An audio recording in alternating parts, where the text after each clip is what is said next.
I grew up in Wyoming, luckily. Great state, wonderful people. But as I went along, my Wyoming heritage meant a lot to me.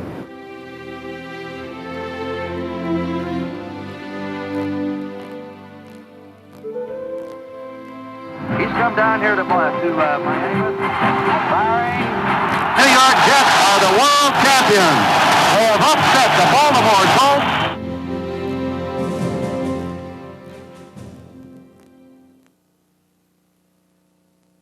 I love big games.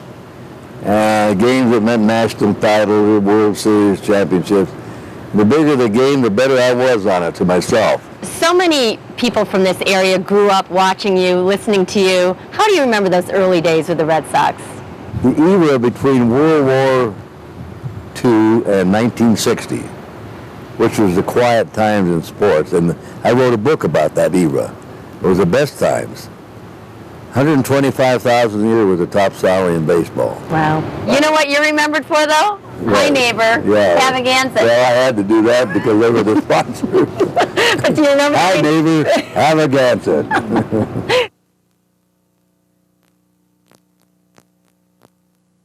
Been here about a month, and Red Sox were at the batting cage taking batting practice at some game, and he sidled over to me. And he said, "Hey, you like to fish?" Yeah, I said, "I do. It's a real passion with me." I was, he said, "What do you fish for?" I said, "Well, I was reared in Wyoming. I'm a trout fisherman." "Do you fly fish?" I said, "That's all I ever do." And he said, "Hey, I'm going to tie some flies up in my room tonight. Why don't you come on up?" And that fishing is what brought us together, not baseball.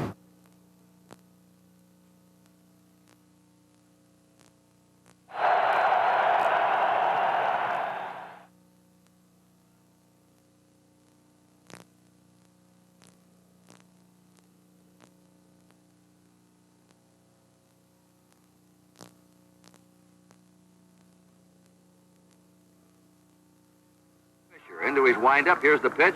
Williams swings, and there's a long drive to deep right. That ball is going, and it is gone. A home run for Ted Williams. I'll tell you a little story, and this is a true story. I came home one day when I was doing the Red Sox games, and the Red Sox lost a doubleheader. I got 4 or 5 bad pieces of mail. Some columnist took a rip at me.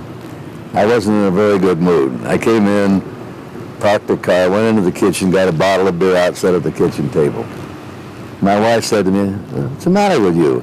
"Well, this is my last year in broadcast. I'm going to quit. I've had it. Forget it." "Kurt, I don't want you to say a word for 1 minute. I want to ask you a question. Do you know how many men would like to have your job?" "Don't answer now." I sat there for about a minute. I thought about it. I said, "You're right. I got the best job in the world."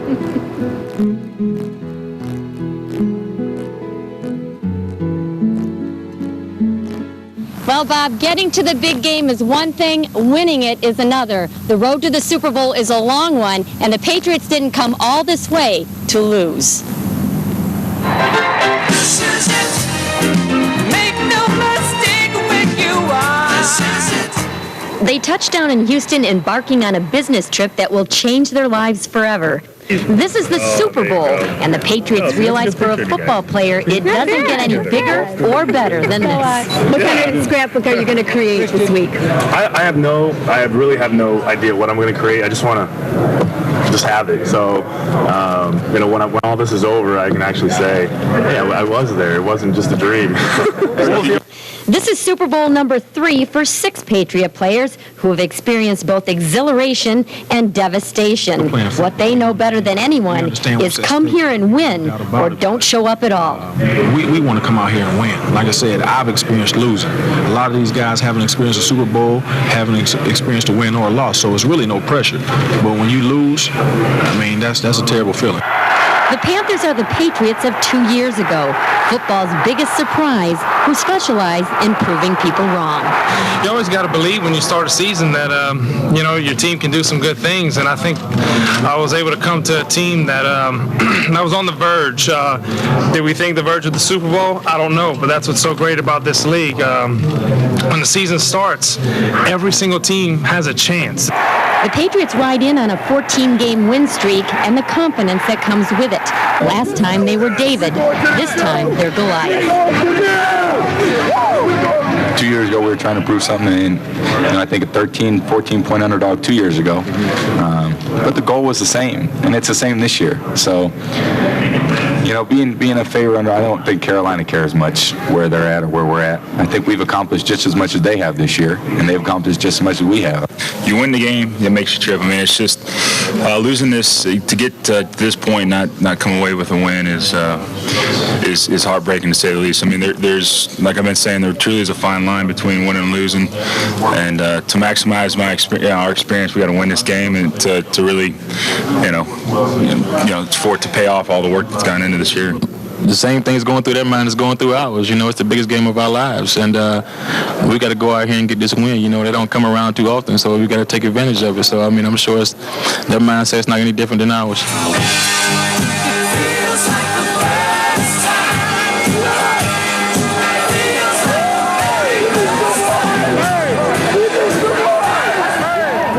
The George Brown Convention Center. This is the home of the NFL Experience. It's also the media center. It's where everything's happening. There were hundreds of media inside this building today. And when Bob Kraft bought this team in 1994, he bought a team that has been to the Super Bowl more than any other franchise since 1994. So this team knows the winning feeling, and they want it back. Alice at the Palace. Let's have a mercy end on Sunday. Alice. Tell you what, Bob, the loudest cheer of the night was for Larry Bird when he was shown on the Jumbotron. The second loudest cheer of the night was for the Red Sox when they showed the score. It was a bad night for the Celtics, and Paul Pierce is taking it harder than anyone. I think about all the time, especially, late in the year. My future with the team. What's next for us. This is definitely something that I didn't envision. When I came and decided to sign long term for the Celtics, I have a lot of pride, and I wear this green with my heart, and it's just difficult. It's just difficult moments right now. So we found this ticket stub over on a front row seat. Someone paid $700 to see this game. I hope they were a Pacer fan. Just think what those tickets will go for Game 6, Bob, since you think they're going to win the next 4. Reporting live from the Fleet Center, I'm Alice Cook. AC, take it away. Okay, Bob, well, the Bruins did have everything going tonight. They had the goaltending, they had the power play going, and they had their captain back. What more could a team ask for? Yeah, obviously, I think everyone, whether you're a 20-year vet or a rookie, you're going to have, first playoff game at home. You're going to have some butterflies, and the not really knowing what to expect is out of the way now. And now I can just go and focus on playing, and hopefully the team continues to play well. What did it mean to you tonight to be able to be out there, contribute? It was nice. It was obviously you don't want to sit out in this time of year, and it was nice for me to get out there, get my legs again, and help out the team as much as I could. Physically, you're okay? Yeah, physically it felt pretty good. We'll see how tomorrow, reacts from tonight's game, but I was pretty healthy tonight. So the Bruins are off and running, dominating tonight's game from start to finish. Game 2, Friday night, right here at home. Reporting live from the Fleet Center, I'm Alice Cook. Back to you, Bob. Very short time, Tom Brady has become famous on and off the field. His foundation is his family. Because he can! Yes, he can!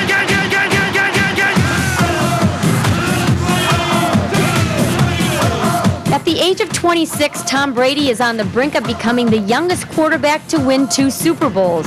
Brady is a perfect 5-0 in the postseason and the winningest active quarterback in the league.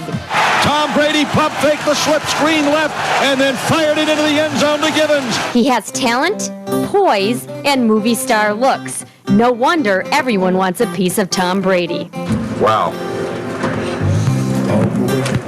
Back for a second go-round at this.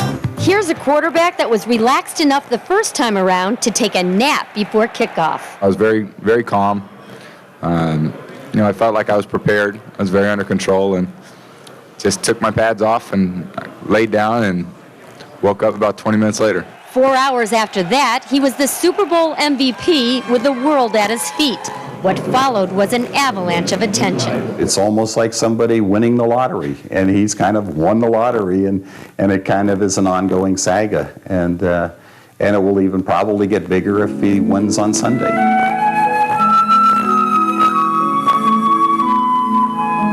Brady grew up north of San Francisco, a little brother to 3 older sisters. And when it came to sports, the girls ruled. I'm not the best athlete in my own family.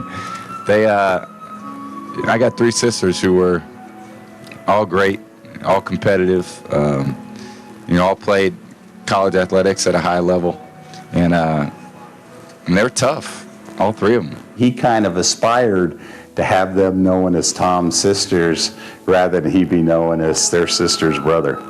And but that was somewhat in a humorous vein because they've pretty much rooted for each other throughout their childhood years. And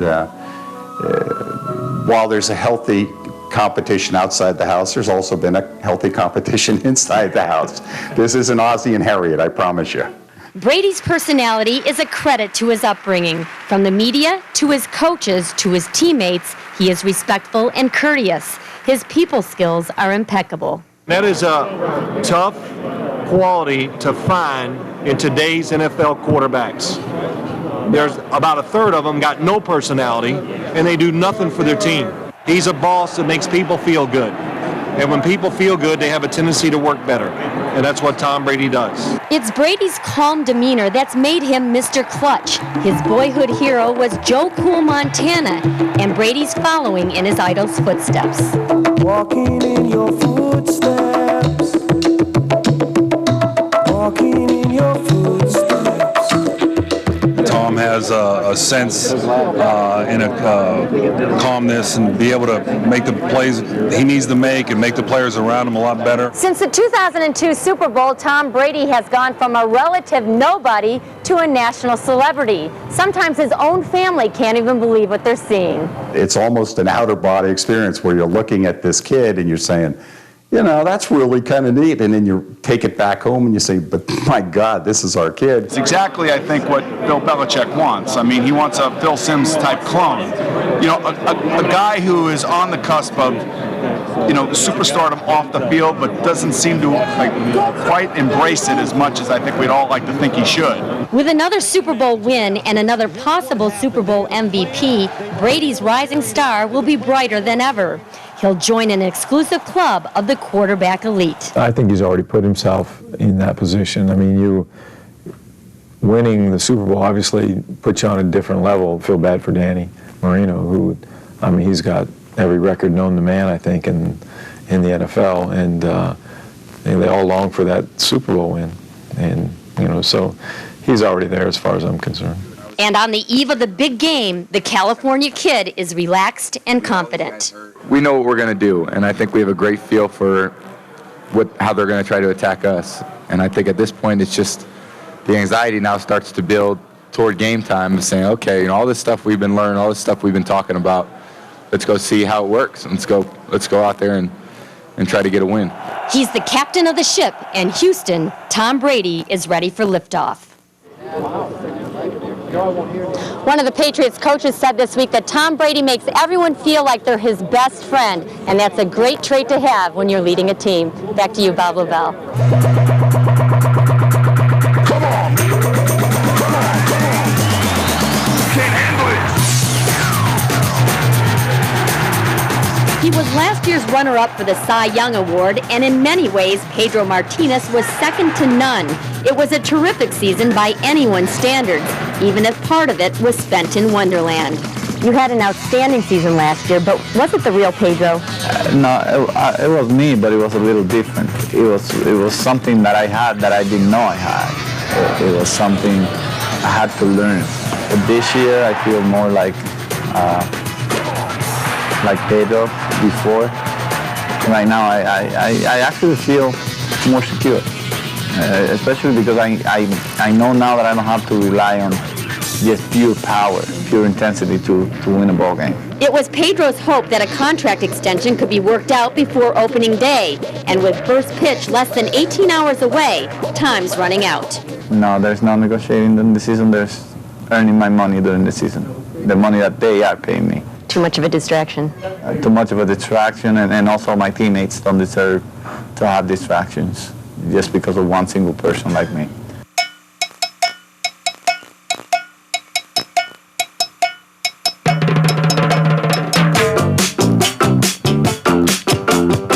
Well, you're so serious on game days and totally goofy on the days that you don't pitch. What's with the split personality? See, I entertain my teammates. I try to keep them relaxed. I also exchange a lot with the fans. Because a lot of people don't think that you're a human being when you have that uniform and you make all that money and you're always on TV, or you're somebody famous. They don't really look at you as the person. And sometimes it's good that you exchange with them so that they know that you're just like them. Because a lot of people don't think that you're a human being when you have that uniform and you make all that money and you're always on TV, or you're somebody famous. They don't really look at you as the person. And sometimes it's good that you exchange with them so that they know that you're just like them. Well, you saw the Patriots win it all. How much do you want that for the Red Sox? That's one thing that's going to make me really feel realized in baseball, because I've done pretty much everything. I have a very good shot at making it to the Hall of Fame. I see the Red Sox and not winning it as a challenge. And I like the challenge. I like to fight for it. So I wish I could just fight for it and win it. See if I'm winning it for real. Can't handle it! Manny has been the talk of the town this season up until this weekend, not only for his play, but for his personality, something our own Alice Cook learned for herself earlier this week.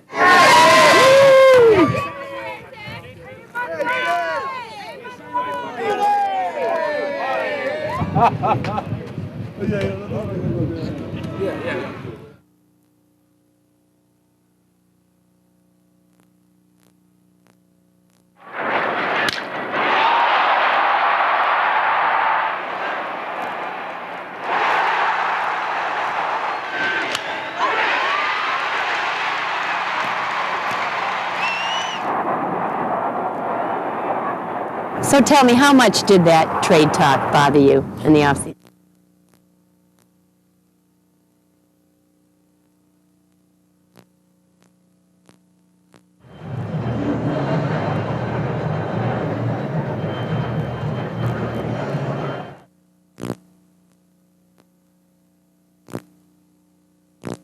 So you would have been happy in either place? Well, most people will say, average people will say, $20 million a year. How can someone not be happy, right? And I'm sure that makes sense to you. You are blessed and you know it.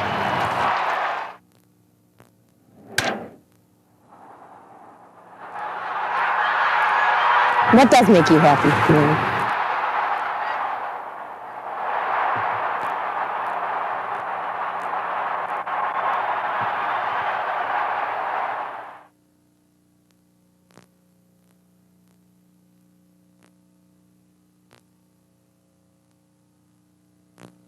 You a good dad? It's a big adjustment, isn't it? It is.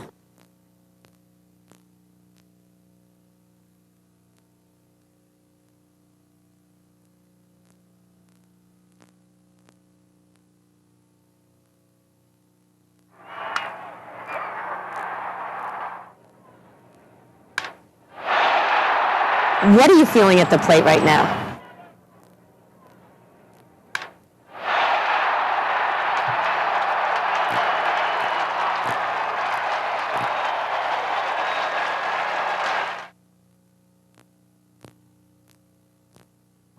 Do you study pitchers?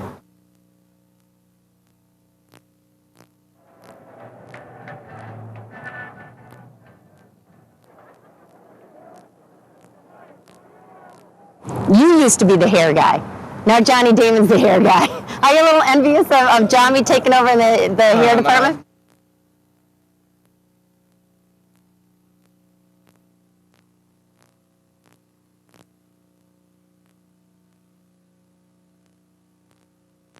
How about this new openness with the media? I told you yesterday you were called a Media darling. How do you like being a media darling, Manny?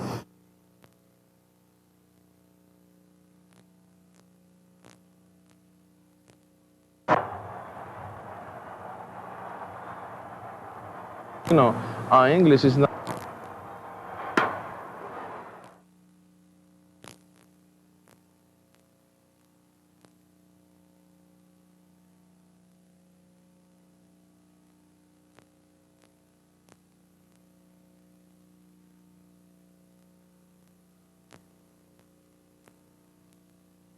¿Dónde play baseball?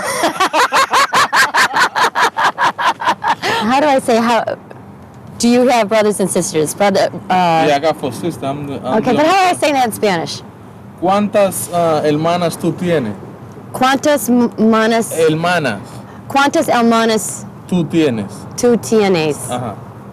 Okay, and the answer is? 4 hermanas. Yo tengo 4 hermanas. Okay, you have 4 brothers. 4 sisters.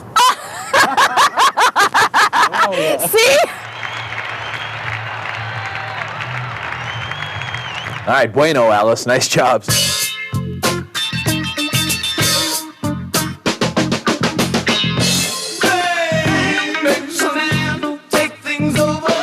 In the blink of an eye, he has gone from the boy next door to everybody's All-American. With a smile as bright as his Super Bowl ring, fame fell into the lap of Tom Brady. Well, certainly life has changed for you considerably since February 3rd. Do you feel you're the same person? Yeah, I certainly do. I've always felt that way. I think a lot of the times, you know, when I was in college and we had successes in college, you know, I learned from those to say, how do you stay at the same temperament? How do you just continue to improve? I think I realized a lot of things that have helped, you know, get me where I am. And those are things that are important to me. I'm singing, follow me, everything is alright. Buried on the depth chart a year ago, Brady arrived at this camp, King of the Hill. You know, it's definitely a different feeling in the locker room. Big guys. You know, last year they didn't.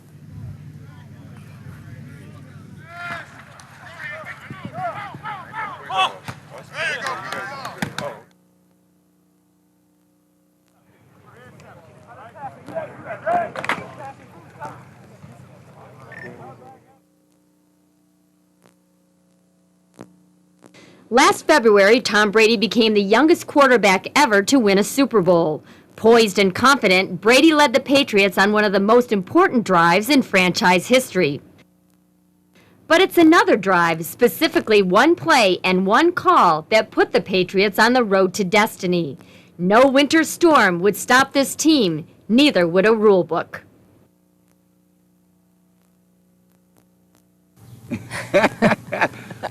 You're supposed to be on my side. Certainly not a fumble. The refs made the right call. And that was by the book. I'm much more familiar with the rule now than I was before that game, but it was definitely a forward pass. With just 3 offensive touchdowns in 3 postseason games, the Patriots made it an off-season priority to load up the offensive arsenal. He's a very quick. Goes long and deep, and it is caught by Deion Branch at the 30, 25, to the left at the 20-yard line, to the 15. And then For other teams, I think there's a lot of guys that need to be accounted for.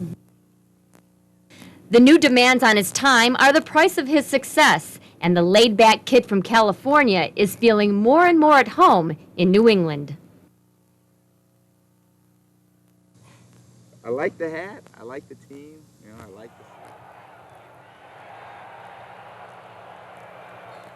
So it's a long ways from California where I'm from, but you know, of all the places I've been, this is right there with, you know, the Bay Area.